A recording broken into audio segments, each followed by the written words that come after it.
Olá, pessoal! Voltando então, eu sou a professora Neilda, eu trabalho há 12 anos com ensino público na sala de aula, né? Com o pé na sala de aula, sempre trabalhando com ensino fundamental e também ensino médio, né? E agora eu tô tendo uma pequena experiência trabalhando com os menores também, certo? Então, aqui no meu canal, que se chama Exatas Aqui, né? Para quem tem a curiosidade de conhecer, eu estou publicando vídeos falando então sobre esses assuntos aí que eu estou abordando. Hoje, aqui na nossa aula, nós vamos falar de pré-requisitos para o estudo de funções, que antes da gente começar a falar da função matemática, tanto a função do primeiro grau, do segundo grau e as demais funções, a gente tem que saber e ter um entendimento inicial de onde ocorre cada ideia dentro do estudo de pré-requisitos de função. E um deles é o que está reservado aqui nessa explicação, que é o par ordenado. Depois a gente fala de plano cartesiano, quadrantes, né? E tudo como é que se comporta. Então, acompanha comigo aqui, que essa aula tem bastante coisa legal que vocês vão acabar esclarecendo, até mesmo para vocês fazerem, como eu já venho comentando aqui, prova de seleção, ou alguma prova de sala de aula, ou alguma prova de algum curso, né? Então, é bem importante. E já estou aqui fazendo, então, um pedido bem grande para vocês, né? Se vocês gostarem dessa aula, dê um like para mim, um certinho, se inscreva no meu canal, que assim a gente fica aumentando, então, até a divulgação e publicação e coloca mais vídeos para vocês, certo? Dúvidas e curiosidades, questionamentos, podem colocar comentários abaixo, então, dessa postagem desse vídeo. O meu nome, então, como eu já falei, é Neilda, vem comigo que a gente vai saber um pouquinho mais, então, de pré-requisitos de funções, tá? Eu tenho aqui no meu quadro, então, inicial, um monte de fichinhas, né? Um monte de cartões. E aqui eu, então, estou esclarecendo, colocando 16 cartões vermelhos, né? E aqui eu já estou localizando a quantidade de linhas. Então, a gente conta as linhas de cima para baixo. Então, primeira, segunda, terceira e quarta linha. E assim como vocês também já estão visualizando aí, quando a gente monta um quadro, se tu tem linha, tu tem colunas, né? Não tem como não ter um quadro e tu não ter exatamente isso que eu tô comentando. E aqui a gente já consegue perceber que tem a primeira, segunda, terceira e quarta coluna, então. Então, temos 4 linhas e 4 colunas, certo? E aqui eu disponibilizei 2 cartões inicialmente. Então, aqui para a gente comentar e conversar sobre o que é um pré-requisito de função, a gente precisa conhecer o que é um par ordenado. Inicialmente, a gente poderia dizer o seguinte, tá? Que nós temos o par, primeiro falando da fichinha A, que nós temos a fichinha A localizada, então, aonde? Ela está na segunda, aliás, na terceira linha e segunda coluna. Segunda coluna. Ok. Então, a gente sempre vai falar a linha primeiro na horizontal e depois a gente vai falar na vertical. Então, se eu estou olhando a fichinha A, de fato, ela está na terceira linha e localizada na segunda coluna. Ok? Ok.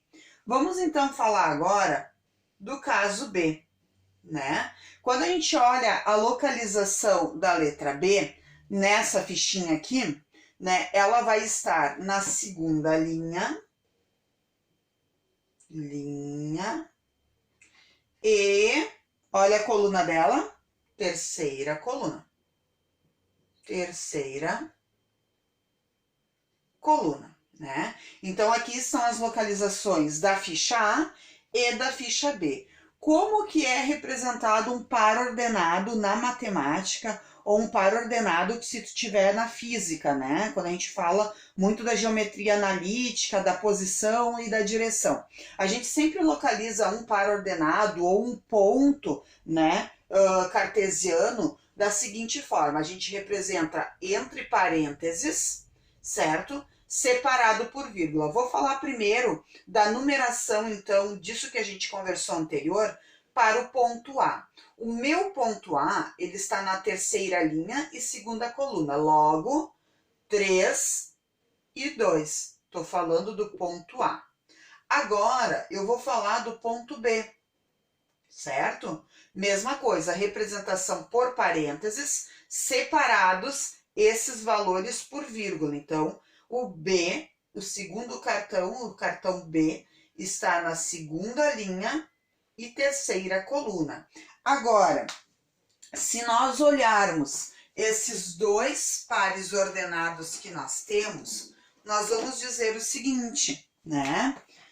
Que 3 e 2 é diferente de 2 e 3. E isso fica muito visível quando a gente já olha para a representação aqui do lado da esquerda, quando eu iniciei a falar com vocês, né? Por quê? Porque a gente sabe que 3 e 2 é diferente de 2 e de 3. Ó, o A não ocupa o mesmo lugar que o B. E o B não ocupa o mesmo lugar que o A. Então, por isso tem a diferença aí.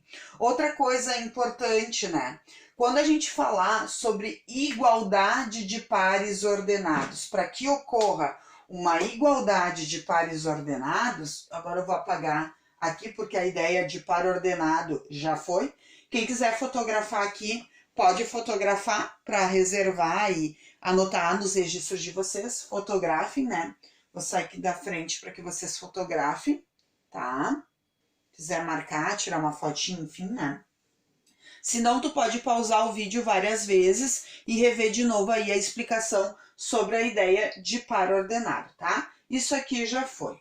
Agora, nós vamos vir com a ideia, quando a gente tem igualdade de pares ordenados, o que precisa acontecer para que eu possa dizer que determinados pares ordenados são iguais ou não, certo? Então, vou até colocar aqui como subtítulo, tá?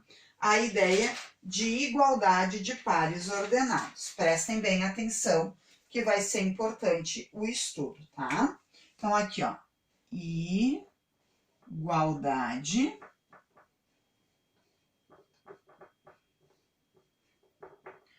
de pares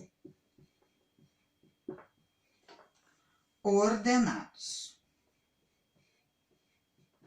O que tem que acontecer para que a gente tenha, né, igualdade de par ordenado?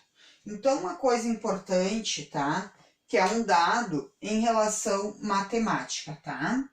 A e B igual a C e D.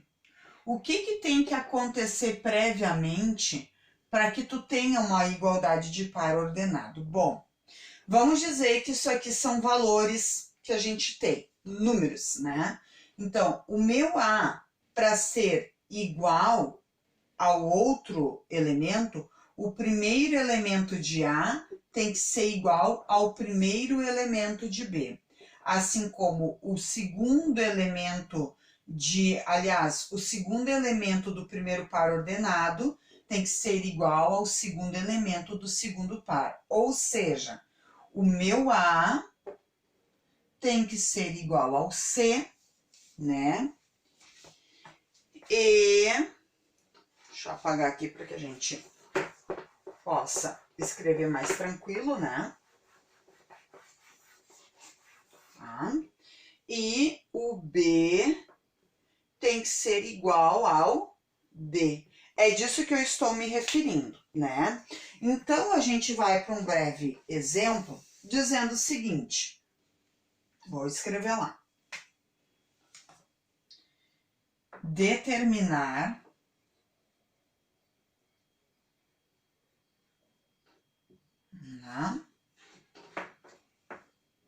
x e y, tá? De modo que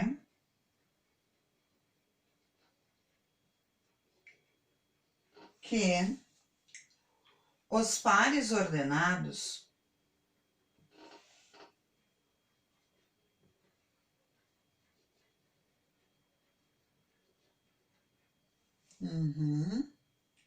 Daí eu vou escrever os pares ordenados, tá? 2x mais 7, vírgula, 5y menos 9, fecha, e x mais 3, vírgula, 3y menos 3, sejam iguais. Sejam iguais. Então, eu estou definindo aqui que eles sejam iguais. Então, para que ele seja igual, é de fato o que eu estou explicando aqui, ó.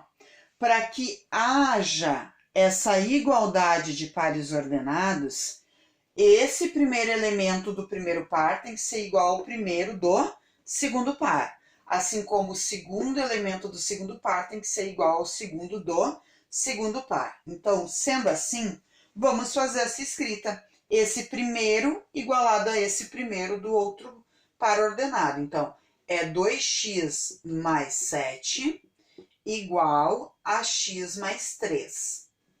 Tá? Primeiro com primeiro. E o que tem que acontecer do outro lado? 5y menos 9 tem que ser igual a quem? A 3y menos 3. É isso que tem que acontecer. Então, numa organização lá do ensino fundamental, a gente sempre isola uma das letras para poder entender quanto vale o meu x e quanto vale meu y, porque é isso que está sendo pedido. Então, a gente vai organizar assim, ó.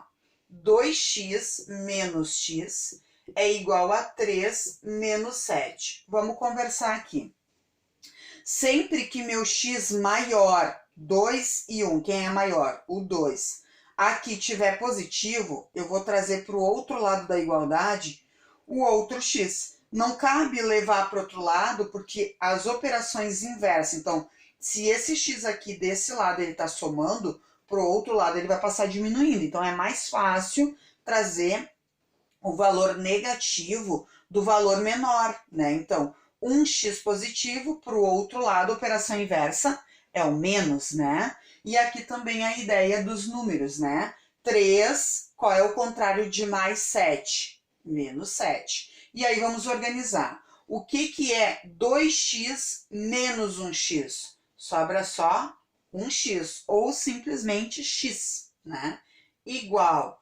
Tenho 3, aí aqui sempre tem aquela confusão que o aluno faz. Ai, Sora, é regra de sinal ou não é regra de sinal? Na verdade, o que tu tens aqui é o seguinte, ó. 3 tu tens, mas está devendo 7. Então, é como se eu tivesse parcelas, né? Então, 3 menos 7, menos 4. Então, para que esses dois valores do primeiro elemento do primeiro par com o primeiro elemento do segundo par sejam iguais, esse x tem que ser valor menos 4, ok? Agora, 5y e o 3y, mesma coisa, eu vou organizar. 5y menos 3y, o contrário de mais é menos, menos 3, e ó, o menos 9 vai virar mais 9. 5y menos 3y sobrou 2y, igual. Menos 3 mais 9, mais 6. Y sozinho, porque eu não quero saber quanto vale 2y, eu quero saber quanto vale o y. Então, o 6, qual é o contrário de multiplicar?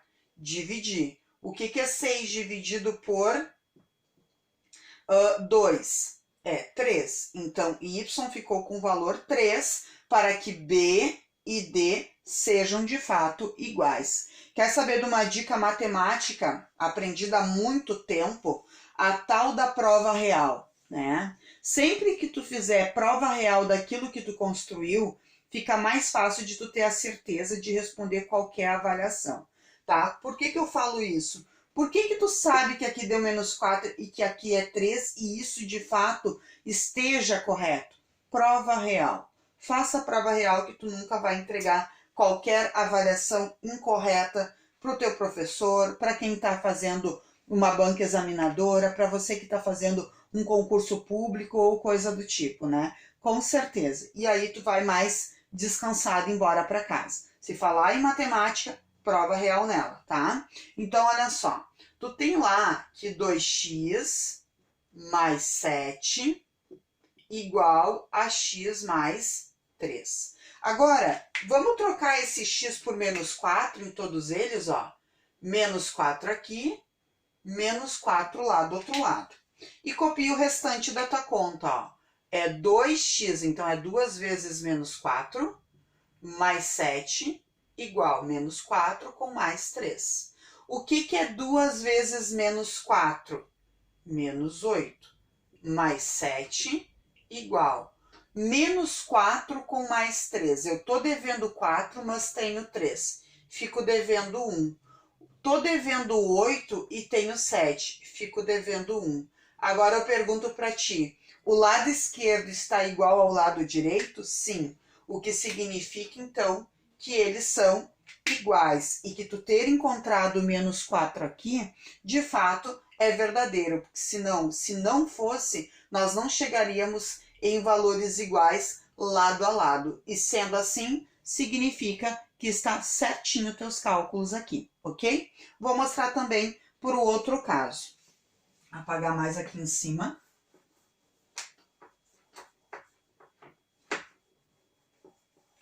Isto. Vamos apagar lá, bem. Se vai ser o suficiente. O que era a nossa segunda ideia com os y, né? 5y menos 9 igual a 3y menos 3. Então, vamos trocar, então, pelo valor de y obtido lá embaixo, que foi o 3. Então, no lugar de y, tu vai colocar o 3. No lugar do y, tu vai colocar o 3. E tu vai copiar o restante do que tu tinha. 5 vezes o y menos 9 igual a 3 vezes o y menos o 3. O que é 5 vezes 3? 15 menos 9. O que é 3 vezes 3? 9 menos 3. Agora, atenção para a finalização aqui. Se eu vou tirar 9 de 15, quanto vai sobrar? 6. Se eu tirar 3 de 9, quanto vai sobrar? 6 também. O lado esquerdo ficou igual ao lado direito. O que significa isso? Significa que as minhas contas estão corretas, certo? E então, está sendo feito a prova real de ambas. Ambas fecharam os resultados iguais para quaisquer lados, né? Tanto esquerdo quanto direito. E fechou as nossas ideias principais de igualdade. É obrigatório fazer isso? Não. Mas se tu quiser ou tiver numa situação em que tu queira ter com certeza, né, a relação que tu tá definindo ou a resposta que tu tá dando para aquele cálculo, uma prova real, vale muito a pena fazer, certo? Um grande abraço, não esqueça da minha dica, se inscreve aqui no canal, a gente vai estar conversando muito mais sobre esse assunto aqui. Até logo!